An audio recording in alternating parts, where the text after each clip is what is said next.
Hi ಸ್ನೇಹಿತರೆ, ನಮಸ್ತೆ. Knowledge ಗುರು YouTube ಚಾನಲ್ಗೆ ನಿಮಗೆಲ್ಲರಿಗೂ ಸ್ವಾಗತ. ಸ್ನೇಹಿತರೆ, ನಾವೀಗಾಗಲೇ PU ಉಪನ್ಯಾಸಕರ ನೇಮಕಾತಿಗೆ ಸಂಬಂಧಪಟ್ಟಂತೆ ಅನೇಕ ವಿಚಾರಗಳನ್ನು ಕುರಿತಾಗಿ ಚರ್ಚೆ ಮಾಡಲಾಗಿದ್ದು, ಇಂದಿನ ವಿಡಿಯೋಗಳಲ್ಲಿ ನೀವು ಒಂದಷ್ಟು ಆಸ್ಪಿರೆಂಟ್ಸು ಒಂದಷ್ಟು ಪ್ರಶ್ನೆಗಳನ್ನು ಕೇಳಿರ್ತೀರಾ, ಕಮೆಂಟ್ಸನ್ನು ಮಾಡಿರ್ತೀರಾ.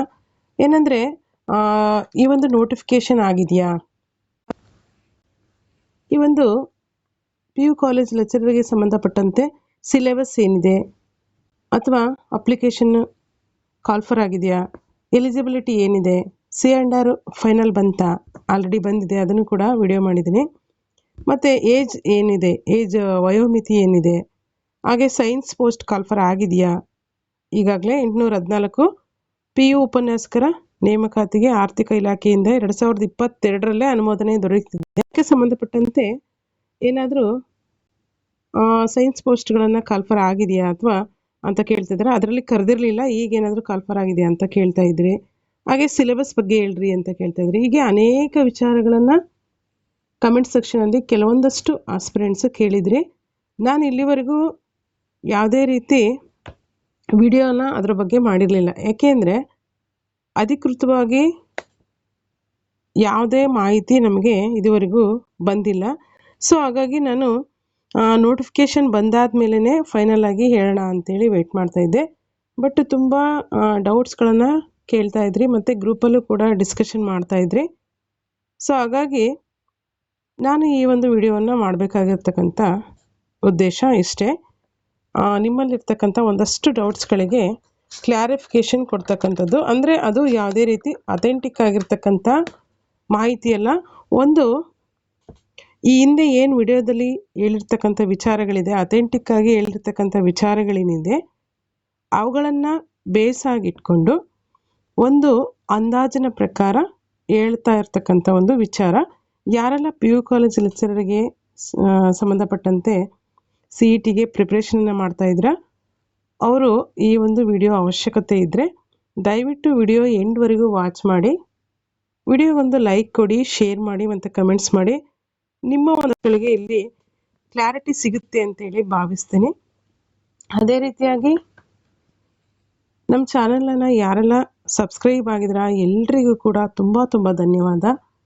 ಹಾಗೆ ಸಬ್ಸ್ಕ್ರೈಬ್ ಆಗದೆ ನೋಡ್ತಾ ಇರೋರು ದಯವಿಟ್ಟು ಸಬ್ಸ್ಕ್ರೈಬ್ ಆಗಿ ಬೆಲ್ಲೈಕನ್ ಪ್ರೆಸ್ ಮಾಡಿ.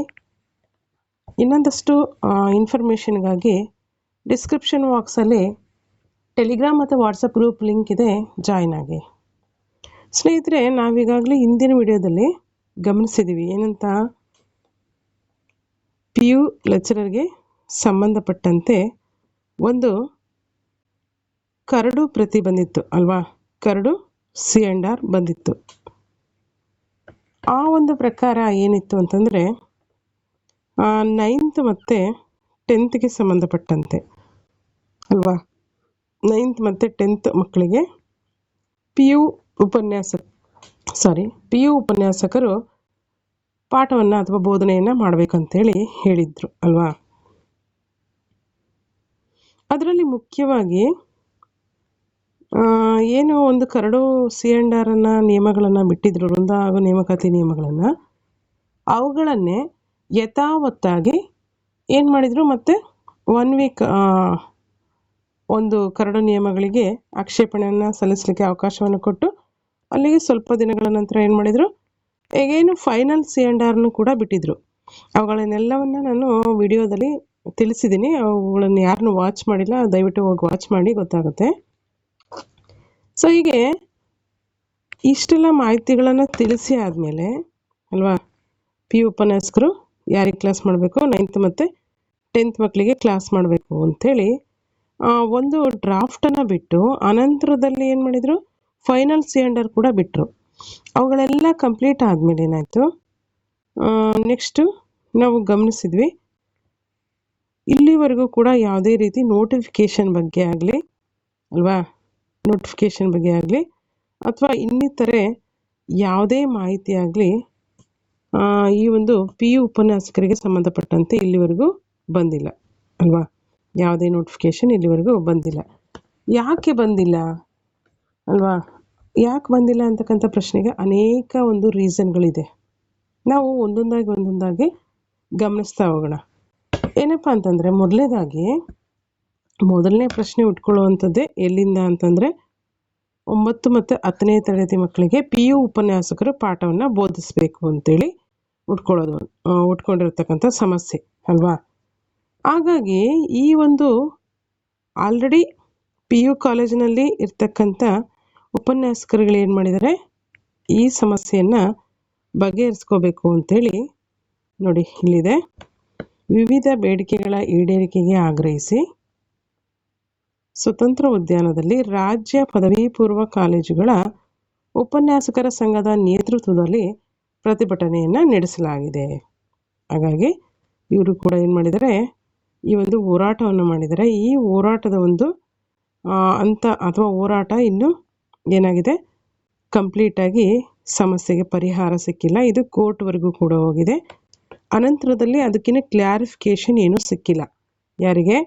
PU ಕಾಲೇಜು ಉಪನ್ಯಾಸಕರು 9th ಮತ್ತು 10th ತರಗತಿಯನ್ನು ಅಥವಾ ಬೋಧನೆಯನ್ನು ಮಾಡಬೇಕು ಅಂತಕ್ಕಂಥ ವಿಚಾರಕ್ಕೆ ಸಂಬಂಧಪಟ್ಟಂತೆ ಈ ವಿಷಯ ಇನ್ನು ಕೋರ್ಟಲ್ಲಿದೆ. ಸೊ ಹಾಗಾಗಿ ಇದಕ್ಕಿಂತ ಕ್ಲಾರಿಟಿ ಏನೂ ಸಿಕ್ಕಿಲ್ಲ. ಎಲ್ಲೂ ಕೂಡ ಮಾಹಿತಿ ಇದ್ರ ಬಗ್ಗೆ ದೊರಕಿಲ್ಲ ಯಾರಿಗೂ ಸಹಿತ. ಇದು ಒಂದು ಸಮಸ್ಯೆ. ಯಾಕೆ PU ಕಾಲೇಜ್ ಲೆಕ್ಚರರ್ದು ಯಾವುದೇ ರೀತಿ ನೋಟಿಫಿಕೇಶನ್ ಬಿಟ್ಟಿಲ್ಲ ಇಲ್ಲಿವರೆಗೂ ಅನ್ನೋದಕ್ಕೆ ಇದು ಒಂದು ರೀಸನ್ ಆಯಿತು. ಓಕೆನಾ. ನೆಕ್ಸ್ಟ್ ಇನ್ನೊಂದು ಸಮಸ್ಯೆ ಏನಪ್ಪ ಅಂತಂದರೆ ಒಳ ಮೀಸಲಾತಿ. ಎಲ್ರಿಗೂ ಗೊತ್ತಿರ್ತಕ್ಕಂಥ ವಿಚಾರ ಅಲ್ವಾ, ಒಳ ಮೀಸಲಾತಿ ಅಥವಾ ಇಂಟರ್ನಲ್ ರಿಸರ್ವೇಷನ್. ಈ ಒಂದು ಒಳ ಮೀಸಲಾತಿ ಸಂಬಂಧ ಏನಾಯಿತು ಅಂತಂದರೆ, ಈ ಒಂದು ಇಂಟರ್ನಲ್ ರಿಸರ್ವೇಷನಿಂದ ಮುಂದೆ ಅದೊಂದು ರೀಸನ್ ಕೊಟ್ಕೊಂಡು 2022ರಲ್ಲಿ ಆಲ್ರೆಡಿ ಆರ್ಥಿಕ ಇಲಾಖೆಯಿಂದ 814 ಪದವಿ ಪೂರ್ವ ಕಾಲೇಜುಗಳ ಉಪನ್ಯಾಸಕರ ನೇಮಕಾತಿಗಾಗಿ ಏನಾಗಿದೆ, ಫೈನಾನ್ಷಿಯಲ್ ಡಿಪಾರ್ಟ್ಮೆಂಟಿಂದ ಆಲ್ರೆಡಿ ಏನಾಗಿದೆ, ಆದೇಶ ಸಿಕ್ಕಿದೆ ಅಲ್ವಾ. ಆದರೆ ಇದುವರೆಗೂ ಕೂಡ ನೋಟಿಫಿಕೇಶನ್ ಆಗಿಲ್ಲ. ಅನಂತರದಲ್ಲಿ ಏನಾಯಿತು, ಇಂಟರ್ನಲ್ ರಿಸರ್ವೇಷನ್ ಬಂತು ಅಂತೇಳಿ ಅದನ್ನು ಕೂಡ ಮುಂದಕ್ಕೆ ತಳ್ಳಿದ್ರು. ಅಟ್ ಪ್ರೆಸೆಂಟ್ ಕೂಡ ಒಳ ಮೀಸಲಾತಿ ಕಂಪ್ಲೀಟಾಗಿ ಕ್ಲಿಯರ್ ಆಗಿದೆ ಅಲ್ವಾ, ಯಾವುದೇ ರೀತಿ ಸಮಸ್ಯೆಗಳಿಲ್ಲ. ಒಳ ಮೀಸಲಾತಿಗೆ ಸಂಬಂಧಪಟ್ಟಂತೆ ಎಲ್ಲ ಕಂಪ್ಲೀಟಾಗಿ ಪೂರ್ಣಗೊಂಡಿದೆ. ಅನಂತರದಲ್ಲಿ ಏನು ಮಾಡಬೇಕಾಗಿದೆ, ಅದು ಪೂರ್ಣಗೊಂಡರೂ ಸಹಿತ ಈ ಒಂದು 814 ಹುದ್ದೆಗಳನ್ನು ಹೆಚ್ಚಿಗೆನೂ ಕೂಡ ಮಾಡ್ಬೋದು, ಅಥವಾ ಅವುಗಳನ್ನು ಬೇರೆ ಬೇರೆ ಹುದ್ದೆಗಳಿಗೆ ಸರಿದೂಗಿಸ್ಲೂಬೋದು, ಬೇರೆ ಬೇರೆ ಸಬ್ಜೆಕ್ಟ್ಗಳಿಗೆ, ಅಥವಾ ಒಂದಿಷ್ಟು ಹುದ್ದೆಗಳನ್ನು ಹ್ಯಾಡ್ ಕೂಡ ಮಾಡ್ಬೋದು. ಆ ಸಲುವಾಗಿ ಈಗೇನು ಒಂದಷ್ಟು ಹಿಂದೆ ಏನು ಹುದ್ದೆಗಳಿತ್ತು ಅವುಗಳಲ್ಲಿ ಒಂದಷ್ಟು ಬದಲಾವಣೆಗಳನ್ನು ಮಾಡುವಂಥ ಸಾಧ್ಯತೆಗಳು ಕೂಡ ಇದೆ. ಏಕೆಂದರೆ ಮೀಸಲಾತಿ ಅನ್ವಯ ಎಲ್ಲ ಬದಲಾವಣೆ ಆಗಬೇಕಾಗಿದೆ. ಈ ಒಂದು ಮೀಸಲಾತಿ ಅನ್ವಯ ವಿಷಯವಾರು ಹುದ್ದೆಗಳನ್ನು ಏನು ಮಾಡಬೇಕಾಗಿದೆ, ಮೀಸಲಾತಿ ಅನ್ವಯ ಹಂಚಿಕೆಯನ್ನು ಮಾಡಬೇಕಾಗಿದೆ. ವಿಷಯವಾರು ಹುದ್ದೆಗಳ ಒಂದು ಹಂಚಿಕೆ ಮಾಡಬೇಕಾಗಿರ್ತಕ್ಕಂಥದ್ದು ತುಂಬ ಇಂಪಾರ್ಟೆಂಟ್ ಆಗಿರುತ್ತೆ. ಸೊ ಹಾಗಾಗಿ ಇಲ್ಲಿ ಹೆಚ್ಚು ಕಡಿಮೆ ಹುದ್ದೆಗಳ ಒಂದು ಸಂಖ್ಯೆಯಲ್ಲಿ ವೇರಿಯೇಷನ್ ಕೂಡ ಆಗುತ್ತೆ. ಸೊ ಅಷ್ಟೇ ಅಲ್ಲ, ಇಲ್ಲಿ ಇನ್ನೊಂದು ಗಂಭೀರವಾದ ಸಮಸ್ಯೆ ಏನಪ್ಪ ಅಂದರೆ, ಸೈನ್ಸ್ ಕ್ಯಾಂಡಿಡೇಟ್ಗೆ ಅವರ ಒಂದು ಸಬ್ಜೆಕ್ಟ್ಗೆ ಸಂಬಂಧಪಟ್ಟಂತೆಯೂ ಕೂಡ ಇಲ್ಲಿ ಹ್ಯಾಡ್ ಮಾಡಬೇಕಾಗುತ್ತೆ. ಅವರ ಒಂದು ಸಬ್ಜೆಕ್ಟ್ಗೂ ಕೂಡ ಯಾವುದೇ ರೀತಿ ವಿಷಯಗಳನ್ನು ತೋರಿಸಿಲ್ಲ. ಅಂದರೆ ಎಷ್ಟೆಷ್ಟು ಹುದ್ದೆಗಳಿದೆ ಅಂತೇಳಿ ಈ ಒಂದು 800 ಹುದ್ದೆಗಳಲ್ಲಿ ತೋರಿಸಿದ್ದಾರೆ ಬೇರೆ ಬೇರೆ ವಿಷಯಗಳಿಗೆ. ಕನ್ನಡ, ಎಕನಾಮಿಕ್ಸು, ಪೊಲಿಟಿಕಲ್ ಸೈನ್ಸು, ಬೇರೆ ಬೇರೆ ಹುದ್ದೆಗಳಿಗೆ ತೋರಿಸಿದ್ದಾರೆ. ಬಟ್ ಸೈನ್ಸ್ಗೆ ಸಂಬಂಧಪಟ್ಟಂತೆ ಅಲ್ಲಿ ಯಾವುದೇ ರೀತಿ ಹುದ್ದೆಗಳನ್ನು ತೋರಿಸಿರಲಿಲ್ಲ, ಎಷ್ಟೆಷ್ಟು ಸಂಖ್ಯೆಗಳಲ್ಲಿ ಹುದ್ದೆಗಳ ಒಂದು ನೇಮಕಾತಿ ಮಾಡ್ಕೊಳ್ತೀವಿ ಅಂತ. ಬಟ್ ಅವುಗಳನ್ನು ಕೂಡ ಈಗ ಏನಾದರೂ ಹ್ಯಾಡ್ ಮಾಡ್ತಾರಾ ಅಂಥೇಳಿ ನೋಡಬೇಕು.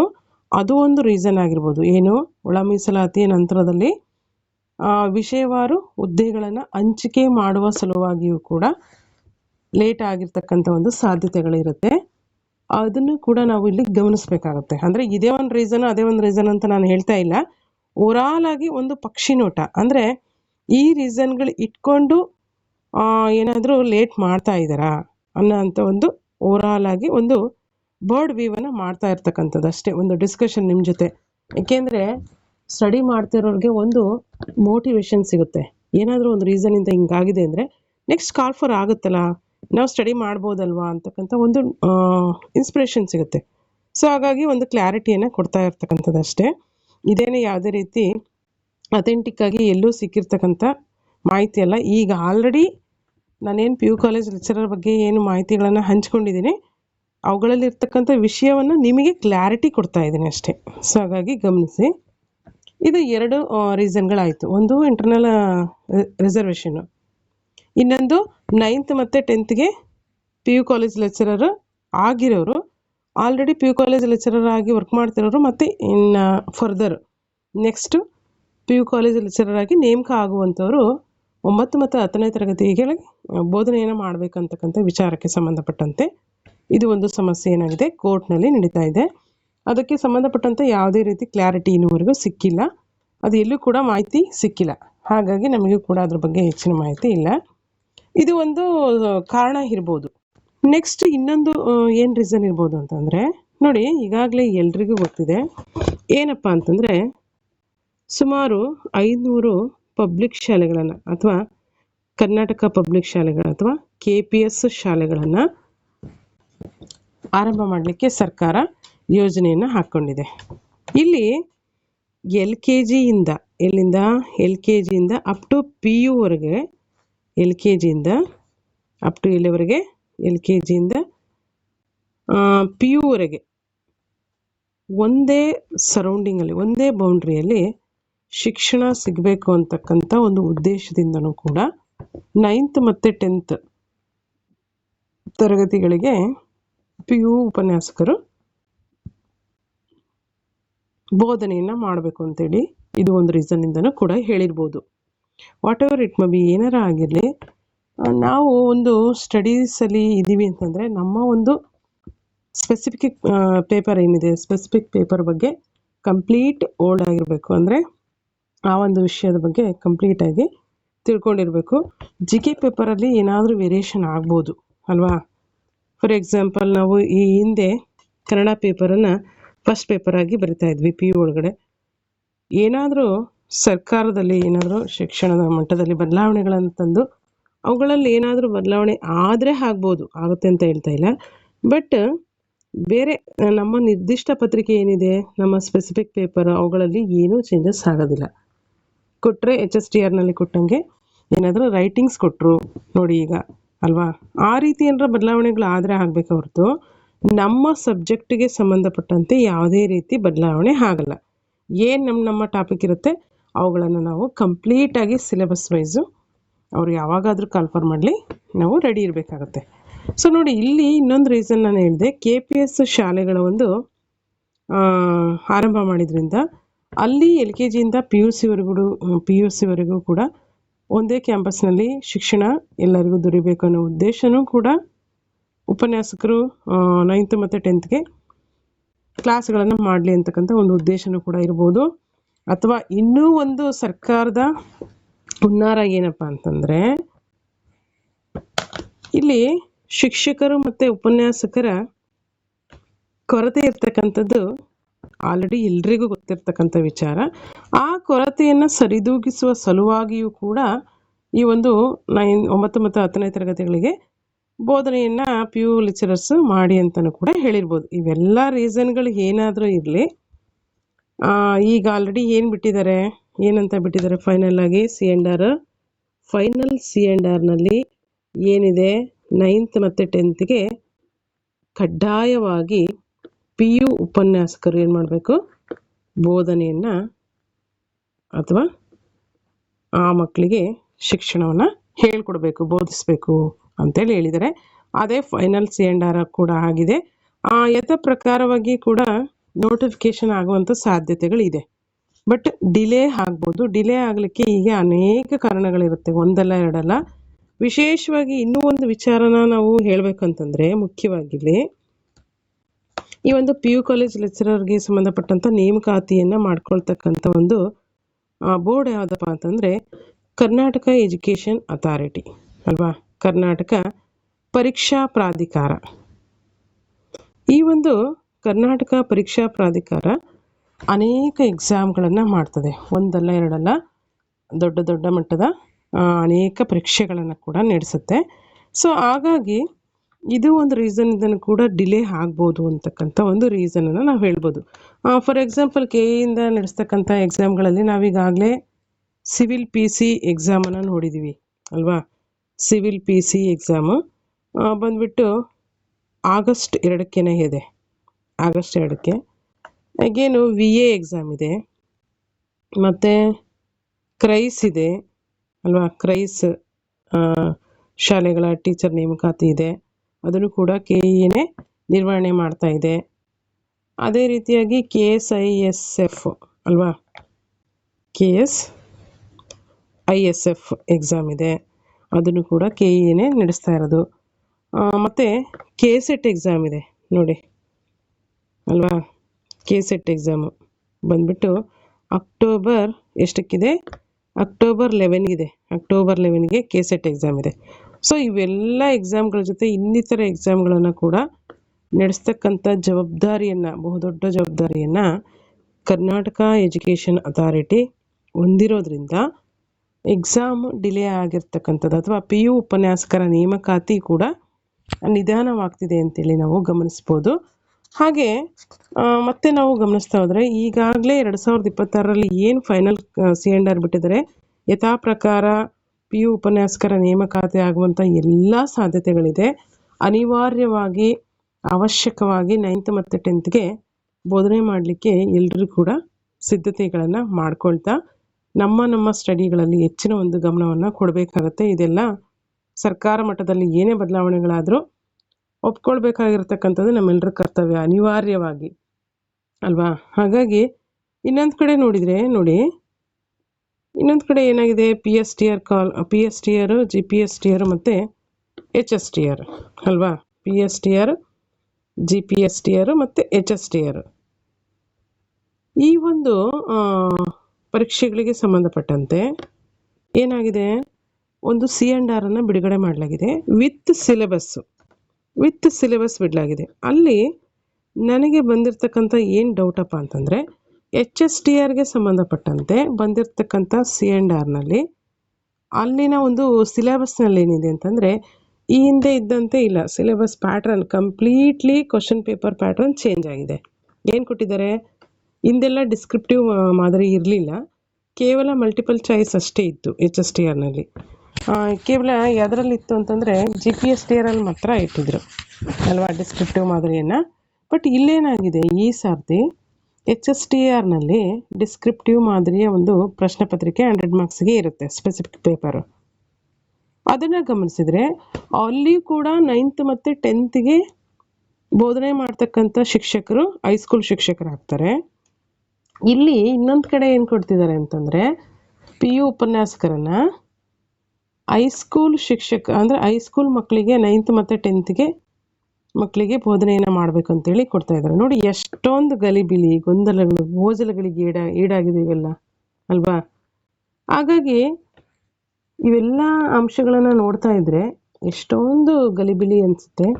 ಬಟ್ ನಾವೇನು ಮಾಡಬೇಕಂತಂದರೆ, ಫೈನಲ್ C&R ಬರೋವರೆಗೂ ಕೂಡ ಯಾವುದೇ ರೀತಿ ತಲೆ ಕೆಡಿಸ್ಕೊಳ್ದೆ ನಮ್ಮ ಸಬ್ಜೆಕ್ಟ್ಗಳನ್ನು ಹೆಚ್ಚಿನ ಒಂದು ಫೋಕಸನ್ನು ಮಾಡಿ ಸ್ಟಡಿ ಮಾಡೋದ್ರ ಕಡೆ ಗಮನ ಕೊಡಬೇಕು. ಇನ್ನೊಂದೇನು ಹೇಳ್ತೀನಿ ಅಂತಂದರೆ, ಮೋಸ್ಟ್ ಆಫ್ ಆಲು ಇವಾಗ ಕಮ್ಯುನಿಕೇಷನ್ ಏರ ಆಗಿರೋದ್ರಿಂದ, ಅಂದರೆ ಈ ಒಂದು ಯುಗನೇ ಕಂಪ್ಯೂಟರ್ ಯುಗ ಆಗಿದ್ದರಿಂದ ಕಂಪಲ್ಸರಿಯಾಗಿ ನಾವು ಕಂಪ್ಯೂಟರ್ ಜ್ಞಾನವನ್ನು ಅಥವಾ ಕಂಪ್ಯೂಟರ್ಗೆ ಸಂಬಂಧಪಟ್ಟಂತೆ ಸಿಲೆಬಸ್ಸನ್ನು ಕಂಪ್ಲೀಟ್ ಮಾಡ್ಕೋಬೇಕು. ಹಾಗೆ ನೀವು ಎನಿ ಎಕ್ಸಾಮ್, ಯಾವುದೇ ಎಕ್ಸಾಮ್ಗೆ ಪ್ರಿಪ್ರೇಷನ್ ಮಾಡ್ತೀರಿ, ಕಂಪ್ಯೂಟರು, ಇಂಗ್ಲೀಷು, ಮೆಂಟಲ್ ಎಬಿಲಿಟಿ ಅಲ್ವಾ, ಮೆಂಟಲ್ ಎಬಿಲಿಟಿ, ಹಾಗೆ ಕನ್ನಡಕ್ಕೆ ಸಂಬಂಧಪಟ್ಟಂತೆ ಇವಿಷ್ಟನ್ನು ಬಿಟ್ಟು ಇನ್ನೆಲ್ಲೂ ಹೋಗೋದಿಲ್ಲ. ಕಾಮನ್ ಆಗಿ GK ಅಥವಾ ಕರೆಂಟ್ ಅಫೇರ್ಸ್ ಅಂತೂ ಕಾಯಂ ಇರುತ್ತೆ ಅಲ್ವಾ. GK ಮತ್ತು ಕರೆಂಟ್ ಅಫೇರ್ಸನ್ನು ನಾವು ಗಮನಿಸಬೇಕಾಗತ್ತೆ. ಸೊ ಇಷ್ಟರಲ್ಲೇ ನಮ್ಮ ಒಂದು ಫಸ್ಟ್ ಪೇಪರು ಅಡಗಿರುತ್ತೆ. ಕಂಪ್ಯೂಟರ್ ಆಗಿರ್ಬೋದು, general Kannada, general English, mental ability, GK and current affairs ಅಲ್ವಾ. ಈ ಅಂಶಗಳ ಮೇಲೇ ಎಲ್ಲ GK ಪೇಪರ್ ಅಡಗಿರುತ್ತೆ. ಹಂಗೇನಾದರೂ, ನಾನು ಯಾಕೆ ಹೇಳ್ತಿದ್ದೀನಿ ಈ ವಿಷಯ ಅಂದರೆ, ಹಂಗೇನಾದರೂ ಬೈ ಚಾನ್ಸ್ ಅಲ್ವಾ ಅವರ ಒಂದು ಕೈ ತಪ್ಪಿನಿಂದನೋ ಅಥವಾ ಯಾರೋ ಶಿಕ್ಷಣ ಅಧಿಕಾರಿಗಳಲ್ಲಿ ಆಗಿರ್ತಕ್ಕಂಥ ಏನಾದರೂ ಡಿಸ್ಕಷನಿಂದ ಬದಲಾವಣೆಗಳನ್ನು ಮಾಡ್ತೀವಿ ಅಂತ ಅನ್ನೋದಾದರೆ ಪಿ ಯುನಲ್ಲಿಯೋ ಹೈಸ್ಕೂಲಲ್ಲಿ ಮಾಡ್ದಂಗೆ ಹಂಗೇನಾದರೂ ಆದರೆ ಇಷ್ಟರಲ್ಲೇ ಇರುತ್ತೆ. ಇದ್ರ ಮೇಲೆ ಎಲ್ಲೂ ಹೋಗಲ್ಲ. ಇದ್ರ ಮೇಲೆ ಯಾವುದೇ ರೀತಿ ಜಿ ಕೆ ಪೇಪರ್ನ ತೆಗಿಲಿಕ್ಕೂ ಬರಲ್ಲ ಅಲ್ವಾ. ಅದೇ ಜಿ ಕೆ, ಅದೇ ಕರೆಂಟ್ ಅಫೇರ್ಸು, ಅದೇ ಕಂಪ್ಯೂಟರ್ ನಾಲೆಡ್ಜ್ ಇರಬೇಕು. ಮತ್ತು Kannada, general English, mental ability. Teacher ಪೋಸ್ಟಿಗೆ ಸಂಬಂಧಪಟ್ಟಂತೆ ಆದರೆ ಶೈಕ್ಷಣಿಕ ಮನೋವಿಜ್ಞಾನ, ಪೆಡಗಾಗಿ ಅಲ್ವಾ, ಶೈಕ್ಷಣಿಕ ಮನೋವಿಜ್ಞಾನ, ಎಜುಕೇಷನ್ ಸೆಕ್ಟರ್ನಲ್ಲಿ ಬೋಧನಾಶಾಸ್ತ್ರ ಇರುತ್ತೆ. ಅದರ್ವೈಸ್ ಬೇರೆ ಬೇರೆ ಎಕ್ಸಾಮ್ಗಳಿಗೆ ಇವಿಷ್ಟೇ ಇರುತ್ತೆ. ಸೊ ನಾನು ಯಾಕೆ ಹೇಳ್ತಿದ್ದೀನಿ ಅಂತಂದರೆ, ಅವರು ಯಾವುದೇ ರೀತಿ ಕ್ವಶನ್ ಪ್ಯಾಟರ್ನ ಚೇಂಜ್ ಮಾಡಲಿ, ಏನಾದರೂ ಮಾಡಲಿ ಅಲ್ವಾ, ನಾವು ಇಷ್ಟು ಸಬ್ಜೆಕ್ಟ್ನಲ್ಲಿ ಪರ್ಫೆಕ್ಟ್ ಆಗಿದ್ದೀವಿ ಅಂದರೆ, ಯಾವ್ಯಾವುದು ಕಂಪ್ಯೂಟರ್ ಆಗಲಿ, ಇಂಗ್ಲೀಷ್ ಆಗಲಿ ಅಲ್ವಾ, ಮೆಂಟಲ್ ಎಬಿಲಿಟಿ ಆಗಲಿ, ಕಂಪ್ಯೂಟರ್ ಆಗಲಿ, ಇಂಗ್ಲೀಷ್ ಆಗಲಿ, ಮೆಂಟಲ್ ಎಬಿಲಿಟಿ ಆಗಲಿ, ಕಡ್ಡಾಯ ಕನ್ನಡ, ಮತ್ತು ಈ ಒಂದು ಇನ್ನಿತರೆ ಕರೆಂಟ್ ಅಫೇರ್ಸ್ ಆಗಲಿ ಅಲ್ವಾ, ಅಥವಾ ಜಿ ಕೆ ಆಗಲಿ, ಇವಿಷ್ಟಕ್ಕೆ ಕರೆಕ್ಟಾಗಿ ಪ್ರಿಪ್ರೇಷನನ್ನು ಮಾಡ್ಕೊಂಡಿದ್ವಿ ಅಂದರೆ ಯಾವುದೇ ಎಕ್ಸಾಮ್ಗಳು ಬಂದ್ರೂ ನಾವು ನೀಟಾಗಿ ಎದುರಿಸ್ಬೋದಾಗತ್ತೆ. ಸೊ ಹಾಗಾಗಿ ಇಲ್ಲೇನು ಚೇಂಜಸ್ ಆಗೋವಂಥ ಸಾಧ್ಯತೆಗಳೇನಿಲ್ಲ. ಬಟ್ ನಾನು ಯಾಕೆ ಹೇಳ್ತಿದ್ದೀನಿ, ಹೈಸ್ಕೂಲ್ ಲೆವೆಲಲ್ಲಿ ಅಂದರೆ HST ಅವರಿಗೆ ಸಂಬಂಧಪಟ್ಟಂತೆ ಯಾರೂ ಕೂಡ ಎಕ್ಸ್ಪೆಕ್ಟೇಷನ್ ಮಾಡಿರಲಿಲ್ಲ ಡಿಸ್ಕ್ರಿಪ್ಟಿವ್ ಮಾದರಿಯಲ್ಲಿ ಬರುತ್ತೆ ಅಂತ ಅಲ್ವಾ. ಈ ಒಂದು ಪೇಪರ್ ಚೇಂಜ್ ಆಗುತ್ತೆ, ಕ್ವಶನ್ ಪ್ಯಾಟರ್ನೇ ಚೇಂಜ್ ಆಗುತ್ತೆ ಅಂತ. ಅದೇ ರೀತಿಯಾಗಿ ಏನಾದರೂ ಚೇಂಜಸ್ಗಳಾದರೆ ಇಷ್ಟರಲ್ಲೇ ಆಗೋದು ಅಂತೇಳಿ ನಾನು ಒಂದು ಧೈರ್ಯ ಕೊಡ್ತಿದ್ದೀನಿ ಅಷ್ಟೇ. ಅದೇ ರೀತಿ ಭಯ ಪಡುವಂಥ ಅವಶ್ಯಕತೆ ಇಲ್ಲ. ಸೊ ಹಾಗಾಗಿ ನೋಡಿ, ಹಿಂದೆ ಏನಿದೆ ಕನ್ನಡ ಪೇಪರು ಅದೇ ಕಂಟಿನ್ಯೂ ಆಗುವಂಥ ಸಾಧ್ಯತೆಗಳಿದೆ. ಹಂಗೇನಾದರೂ ಬೈ ಚಾನ್ಸ್ ಆಯಿತು ಅವ್ರ ಕಡೆಯಿಂದ ಅಂತಂದರೆ ಹಿಂಗೆ ಆಗ್ಬೋದು ಅಂತ ನಾವು ಎಕ್ಸ್ಪೆಕ್ಟೇಷನ್ ಇಟ್ಕೋಬೋದು. ಆ್ಯಂಡ್ ದೆನ್ ನೆಕ್ಸ್ಟ್ ನೋಡಿದರೆ ನಾವು ಇಷ್ಟು ಈ ವಿಷಯಗಳಿಗೆ ಸಂಬಂಧಪಟ್ಟಂತೆ ಆಯಿತು. ಸ್ಪೆಸಿಫಿಕ್ ಪೇಪರ್ ಇನ್ನೇನು ಯಾವತ್ತೂ ಚೇಂಜ್ ಆಗೋದಿಲ್ಲ. ಅವರವರ ಪಿ ಜಿ ಒಳಗಡೆ ಏನೇನು ಓದಿರ್ತಾರೋ ಅದೇ ಇರುತ್ತೆ. ಎಲ್ಲರೂ ಕಾಮನಾಗಿ ಕೇಳ್ತಕ್ಕಂಥ ಒಂದು ಕ್ವಶನ್ ಏನಿದೆ ಅಂತಂದರೆ, ಎಲಿಜಿಬಿಲಿಟಿ ಏನಿದೆ ಅಂತ. ಅಂದರೆ P G plus B Ed compulsory, ಎಲ್ರಿಗೂ ಹೇಳ್ತಾ ಇದ್ದೀನಿ, P G plus B Ed ಇಲ್ಲಿ ಕಂಪಲ್ಸರಿಯಾಗಿ ಮಾಡಿದ್ದಾರೆ. ಪಿ ಯು ಲೆಕ್ಚರರ್ ಆಗಲಿಕ್ಕೆ P G plus B Ed compulsory ಇದೆ. ಹಾಗೆ ಮತ್ತೇನೆಲ್ಲ ಚೇಂಜಸ್ ಮಾಡ್ತಾರೆ, ಮತ್ತೇನಾದರೂ ಬದಲಾವಣೆ ಆಗುತ್ತಾ ಅಂತೇಳಿ ನಾವು ನೋಟಿಫಿಕೇಷನಲ್ಲೇ ನೋಡಬೇಕಾಗತ್ತೆ. ಯಾವುದೇ ರೀತಿ NET ಆಗಲಿ, KCET ಆಗಲಿ ಅಲ್ವಾ, ಮತ್ತು TET ಆಗಲಿ ಅಥವಾ CTET ಆಗಲಿ ಯಾವುದೇ ಕೂಡ ಎಲಿಜಿಬಿಲಿಟಿ ಇಲ್ಲಿ ಕೇಳಿಲ್ಲ. ಕೇವಲ ಕೇಳಿರ್ತಕ್ಕಂಥದ್ದು ಏನು ಅಂದರೆ P G plus B Ed ಅಷ್ಟೇ ಕೇಳಿದ್ದಾರೆ. ಸೊ ಹಾಗಾಗಿ ಆರಾಮವಾಗಿ ಯಾರೆಲ್ಲ ಪಿ ಜಿ ಪ್ಲಸ್ ಬಿ ಎಡನ್ನು ಕಂಪ್ಲೀಟ್ ಮಾಡ್ಕೊಂಡಿದ್ದೀರಾ, ನಿಮ್ಮ ಸ್ಟಡಿ ಕಡೆಗೆ, ನಿಮ್ಮ ಸಬ್ಜೆಕ್ಟಿನ ವೈಸ್ ಸ್ಟಡಿ ಕಡೆಗೆ ಹೆಚ್ಚಿನ ಒಂದು ಗಮನವನ್ನು ಕೊಡ್ರಿ. ಹಾಗೆ ನೆಕ್ಸ್ಟ್ ನಾವು ಮತ್ತೇನು ವಿಷಯವನ್ನು ಹೇಳಬೇಕಪ್ಪ ಇದ್ರ ಬಗ್ಗೆ ಅಂದರೆ, ಈ ಒಂದು ಪೇಪರ್ಗಳಲ್ಲಿ ಹಿಂದೆ ಏನು ಪೇಪರ್ 1 ಕನ್ನಡ, ಪೇಪರ್ 2 ಮತ್ತು 3 ಸ್ಪೆಸಿಫಿಕ್ ಪೇಪರ್ ಇತ್ತು. ಮೋಸ್ಟ್ ಆಫ್ ಆಲ್ ಅದೇ ಕಂಟಿನ್ಯೂ ಆದರೆ ಏನೂ ಸಮಸ್ಯೆ ಇಲ್ಲ. ಆದರೆ ಇಲ್ಲಿವರೆಗೆ ನಾನು ಏನು ಹೇಳಿದೆ ಅದನ್ನೆಲ್ಲ ನೀವೇನು ಭಯ ಪಟ್ಕೊಳ್ಳೋ ಅವಶ್ಯಕತೆ ಇಲ್ಲ. ಯಾಕೆಂದರೆ ಗೆಟ್ ರೆಡಿ ಇರಬೇಕಷ್ಟೇ, ಅಲರ್ಟ್ ಆಗಿರಬೇಕು. ಯಾವುದೇ ಬದಲಾವಣೆಗಳಿಗಾಗಿ ಏನು ಬದಲಾವಣೆಗಳು ಬಂದ್ರೂ ಹೊಂದ್ಕೊಳ್ಬೇಕು, ಅಡ್ಜಸ್ಟ್ ಆಗಬೇಕು ಅನ್ನೋ ಉದ್ದೇಶಕ್ಕೆ ನಾವು ಹೇಳ್ತಾ ಇರ್ತಕ್ಕಂಥದ್ದು, ಬೇರೆ ಇನ್ನೇನಿಲ್ಲ. ಫೈನಲಿ ನಾನು ಮತ್ತೆ ನೋಟಿಫಿಕೇಷನ್ ಬಂದಾಗ ಕ್ಲಿಯರ್ ಕಟ್ಟಾಗಿ ಎಲ್ಲ ವಿಷಯಗಳನ್ನು ಹೇಳ್ತಾ ಹೋಗ್ತೀನಿ. ನಿಮ್ಮ ಏನೇ ಸಮಸ್ಯೆಗಳಿದ್ರೂ ಕೂಡ ಕಮೆಂಟ್ ಸೆಕ್ಷನಲ್ಲಿ ತಿಳಿಸಿ. ತಾಳ್ಮೆಯಿಂದ ಸ್ಟಡಿ ಮಾಡಿ, ನಂಬಿಕೆಯಿಂದ ಸ್ಟಡಿ ಮಾಡಿ. What ever it may B, ಏನಾದರೂ ಆಗಲಿ, ಮುಂದೆ ಒಂದು ಜಾಬ್ ಪಡಿಬೇಕಂತಕ್ಕಂಥ ಮುಖ್ಯವಾಗಿರ್ತಕ್ಕಂಥ ಉದ್ದೇಶದಿಂದ ನೀವು ಸ್ಟಡಿ ಮಾಡ್ತಾ ಹೋಗಿ. ಅದರ್ವೈಸ್ ಬೇರೆ ಏನಾಗುತ್ತೆ ಅಂತ ಯಾರಿಗೂ ಕೂಡ ಊಹಿಸೋದಕ್ಕೆ ಆಗೋದಿಲ್ಲ. ಸಿಲೆಬಸ್ ಇಟ್ಕೊಳ್ರಿ, ನಿಮ್ಮ ಸಬ್ಜೆಕ್ಟ್ ಸಿಲೆಬಸ್ಸನ್ನು ಇಟ್ಕೊಂಡು ಸ್ಟಡಿ ಮಾಡ್ತಾ ಹೋಗ್ರಿ.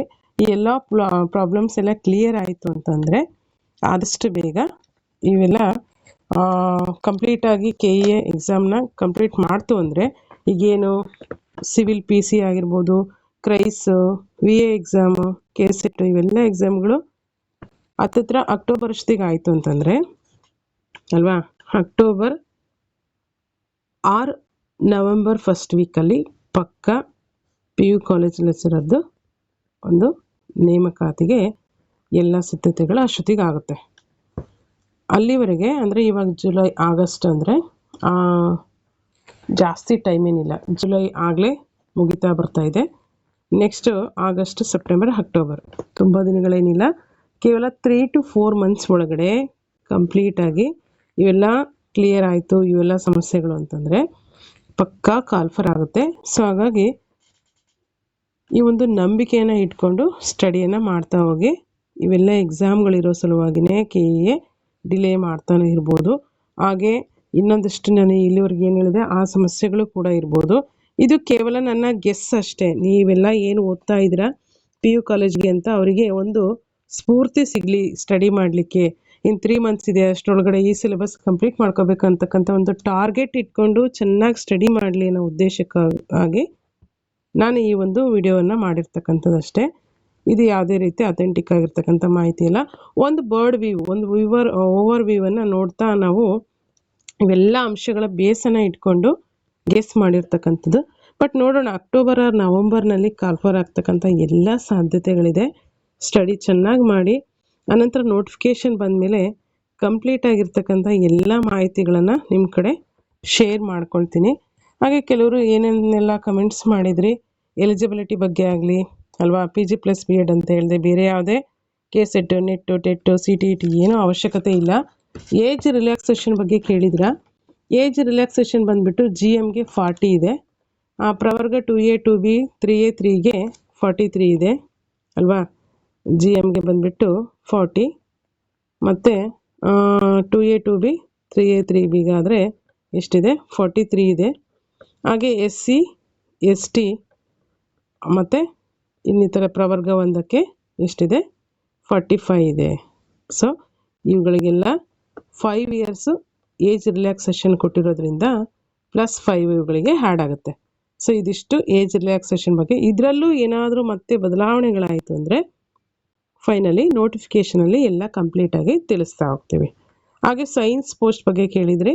ಸೈನ್ಸ್ ಪೋಸ್ಟ್ಗಳು ಈ ಹಿಂದೆ ಆಗಿರ್ತಕ್ಕಂಥ ಏನು FT ಒಳಗಡೆ ಫೈನಾನ್ಷಿಯಲ್ ಡಿಪಾರ್ಟ್ಮೆಂಟಿಂದ ಒಪ್ಪಿಗೆ ಪಡೆದಿರ್ತಕ್ಕಂಥ 818 ಹುದ್ದೆಗಳಲ್ಲಿ ಸೈನ್ಸ್ ಪೋಸ್ಟ್ಗೆ ಅವಕಾಶ ಕೊಟ್ಟಿಲ್ಲ. ಈಗೇನಾದರೂ ಕೊಟ್ಟರೆ ಕೊಡ್ಬೋದು, ವೆಯ್ಟ್ ಮಾಡಿ.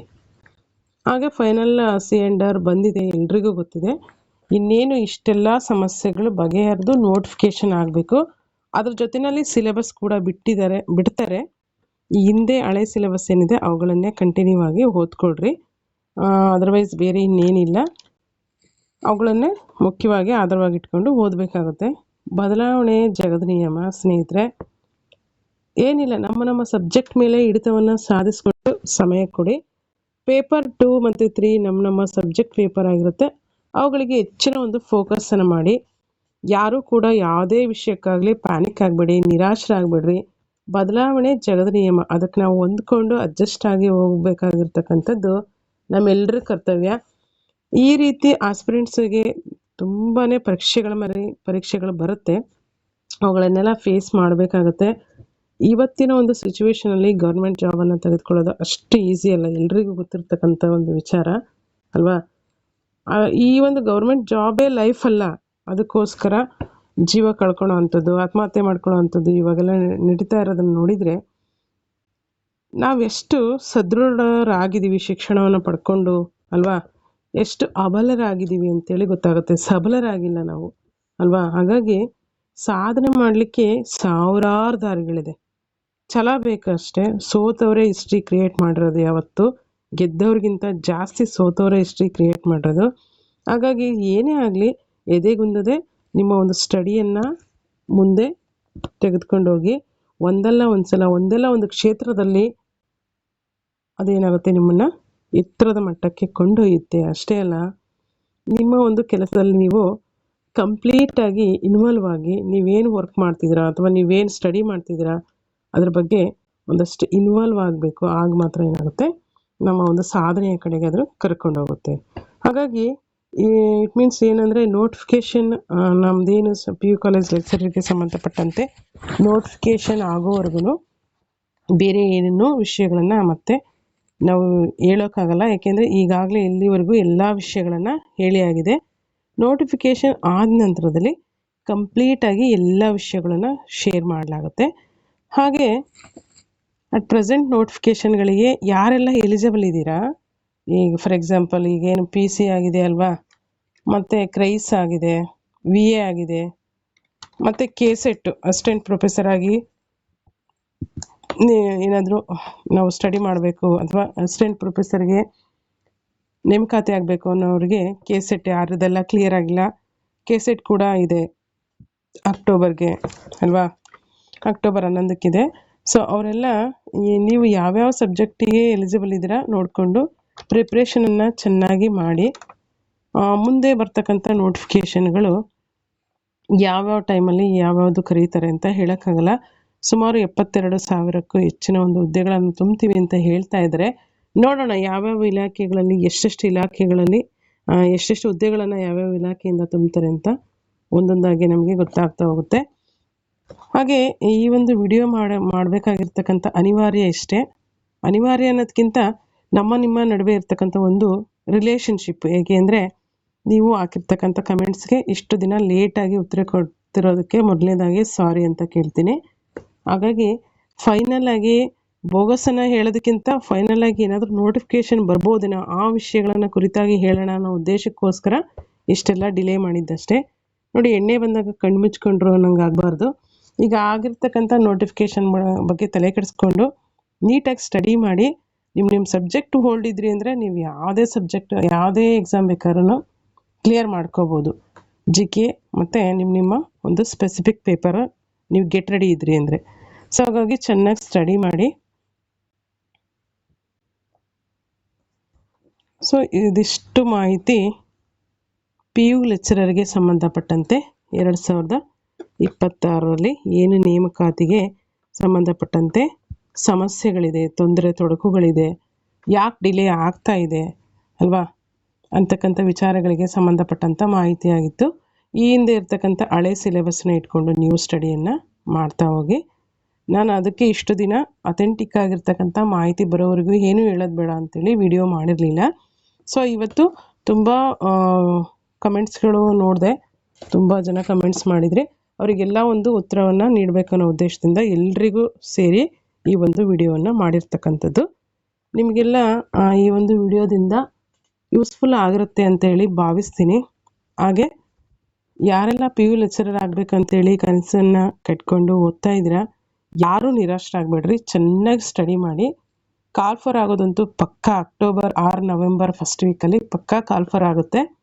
ಕಾಲ್ಫರ್ ಆದಮೇಲೆ 1 or 2 ಮಂತ್ ಅಷ್ಟೇ ನಿಮಗೆ ಟೈಮ್ ಸಿಗೋದು. ಅಂದರೆ 1 ಮಂತ್ ಅಪ್ಲಿಕೇಶನ್ ಹಾಕಲಿಕ್ಕೆ, ಮತ್ತು ಅದರ ನೆಕ್ಸ್ಟ್ ಒಂದು 2 ಮಂತ್ಸು ಸಿಗ್ಬೋದು ಅಷ್ಟೇ ಎಕ್ಸಾಮಿಗೆ ಓದ್ಕೊಳ್ಳೋದಕ್ಕೆ. ಅಷ್ಟರೊಳಗಡೆ ಸಿಲೆಬಸ್ ಎಲ್ಲ ಏನು ಕಂಪ್ಲೀಟ್ ಮಾಡಿಕೊಂಡು ರಿವಿಷನ್ಗೆ ಟೈಮ್ ಇಟ್ಕೊಳ್ರಿ. ಎಲ್ಲರೂ ಚೆನ್ನಾಗಿ ಸ್ಟಡಿ ಮಾಡಿ. ಇಷ್ಟು ಹೇಳ್ತಾ, ಇನ್ನೂವರೆಗೂ ನೀವು ಹಾಕಿರ್ತಕ್ಕಂಥ ಕಮೆಂಟ್ಸ್ಗೆ ಉತ್ತರ ಸಿಕ್ಕಿಲ್ಲ ಅನ್ನೋರು ಈಗೇನೇನಾದರೂ ಇದ್ದರೆ ಕಮೆಂಟ್ಸ್ ಮಾಡಿ. ಅದೇ ರೀತಿಯಾಗಿ ಈ ಒಂದು ಕಮೆಂಟ್ಸ್ಗಳಿಗೆಲ್ಲ ಉತ್ತರ ಕೊಟ್ಟಿದ್ದೀನಿ ಅಂತೇಳಿ ಭಾವಿಸ್ತಾ, ಐ ಹೋಪ್ ಈ ಒಂದು ವಿಡಿಯೋದಿಂದ ನಿಮಗೆಲ್ಲ ಯೂಸ್ಫುಲ್ ಆಗಿದೆ, ಒಂದಷ್ಟು ಮೋಟಿವೇಶನ್ ಸಿಕ್ಕಿದೆ ಅಂತೇಳಿ ನನ್ನ ಒಂದು ಭರವಸೆಯಿಂದ ಈ ಒಂದು ವಿಡಿಯೋವನ್ನು ಎಂಡ್ ಮಾಡ್ತಾ ಇದ್ದೀನಿ. ಯಶಸ್ಸಿಗೆ 1000 ತಂದೆಯರು, ಸೋಲು ಏಕಾಂಗಿ.